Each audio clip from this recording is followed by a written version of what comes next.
Hello and welcome back to another episode of Warhammer, and today I want to talk about the issue of 3D printing pirated models.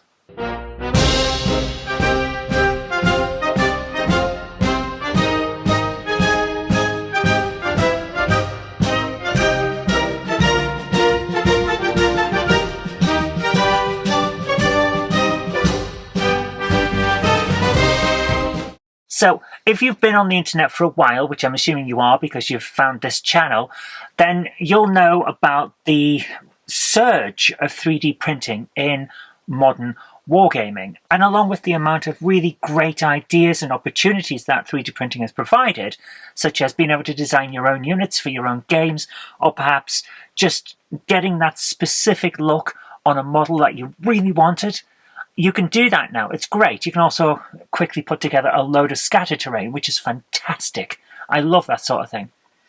It's also come with a bit of an issue, and that issue is piracy. I am sick to death of going onto various websites that talk about wargaming and finding this same question. What's this unit? And then a picture of some resin or PVA printed thing, and it's usually from Games Workshop. I'm not going to beat around the bush. Games Workshop gets pirated all the damn time. People are producing these things not even knowing what the unit is, so there's no question in my mind that they are printing this stuff because they can. And then they don't know what to do with it. They don't even know what it is. Now, if you're like me, you've probably seen the opportunity of getting a spare head or a different kind of weapon. Something that looks really good and it would make your specific set of, I don't know, let's say Astra Militarum. You've got a Acadian force, but you've decided to change their outfits to look a little bit more like 17th century British skirmishers. But you don't want the weapons to look too old-fashioned, so you've got a kind of retro-futuristic steampunk style of weapon going on. Something like that. I understand completely doing a 3D print for that. I don't like these complete pirated, 3D printed armies, and I'm seeing them everywhere, and they get defended. This is what really annoys me at the moment, and it's really got to be in my bonnet, which is why I want to talk to you guys about it. So many of these people will outright say, yeah, I've just 3D printed, I'm sticking it to the man, GW is too expensive, blah, blah, blah. Guys, they're expensive, yes, but that doesn't give you carte blanche to steal their designs.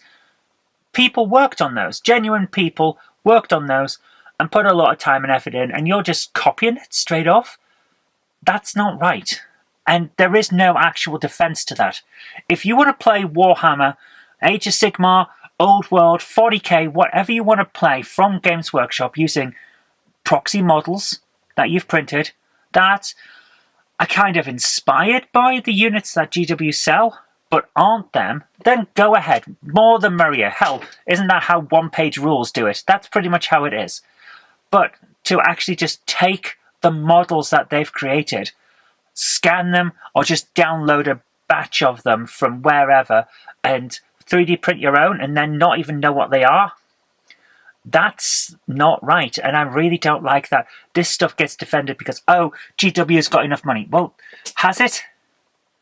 Have you ever considered that perhaps they're putting some of their prices up because they're now losing sales to these pirates that are openly just talking about how they do this stuff? I, as a small business owner, I make these YouTube videos on a variety of channels. I would not like it if someone came along and just outright stole my designs. And I don't think you would either. So why is this accepted in our hobby that people can just steal stuff? Now, I'm not going to say that some of the stuff GW does is 100% right. I'm going to show you an example of where I think buying an extra bit or 3D printing one yourself is perfectly acceptable, but not the whole model. And that's the point I'm trying to get here. I'm not saying 3D printing's bad in per se. I'm saying outright piracy is bad. So I've got here a Hive Tyrant. Not my best paint job ever, but he's come out quite well, and you know exactly what he is.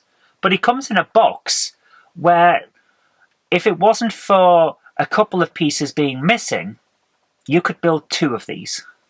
Because I did build the other one. I went online and I bought the torso pieces to build a second one.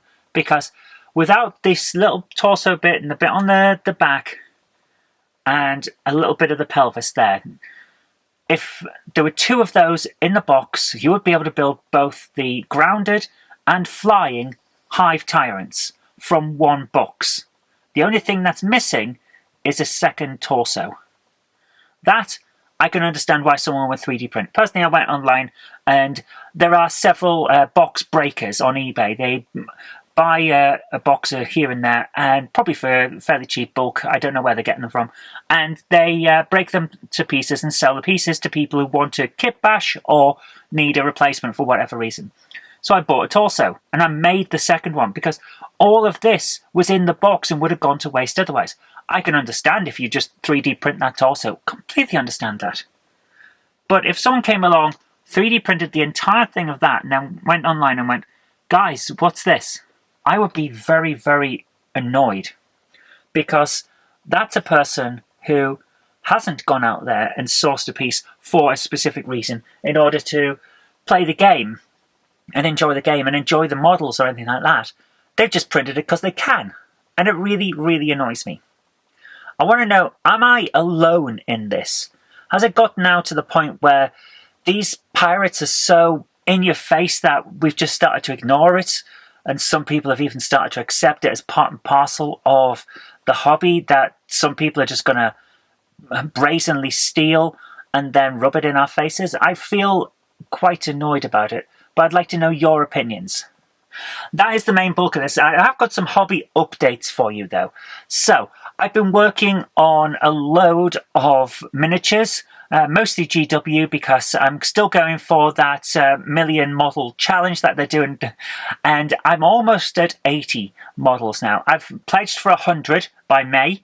I'm almost at 80 now, and still going strong. I've still got a load of orcs and some more Cadian troops from the Astra Militarum, which personally I am not painting as Cadian. I like Napoleonics. So my Astra Militarum are painted up as if they're French troops from 1815 with a little twist for a space theme. I like that. So that's what I'm doing with them, and I've got a load of orcs that I can add to that to get to the 100. But I'm having a lot of fun. The painting is coming together very nicely. I'm having a good time just putting a podcast on in the background, and usually Alternate History Hub at the moment, or what's it called? It used to be called 10-Minute History. Oversimplified as well. I've been watching a lot of his stuff. Well, it's nice to watch, to listen to in the background while I'm painting. Very meditative, very good way of relaxing on an evening, and I've been enjoying that. I've also been building my own terrain, starting to build up some modular terrain. Just the first one I've done, and it's come together quite well. I'm very happy with how it's come out. I've learned a lot from the process, and I'm looking forward to what I can do from there. But that's what I've been doing. What about you guys? I'd love to see or hear about what you've been doing for the hobby.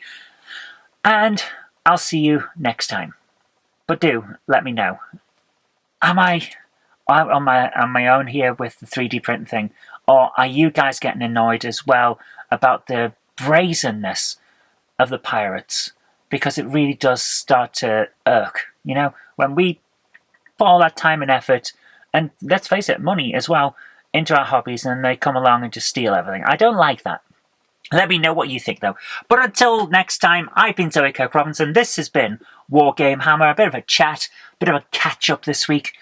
Next week, we'll have another battle report, I think, just to mix things up. But I'll see you then. Happy gaming. Bye for now.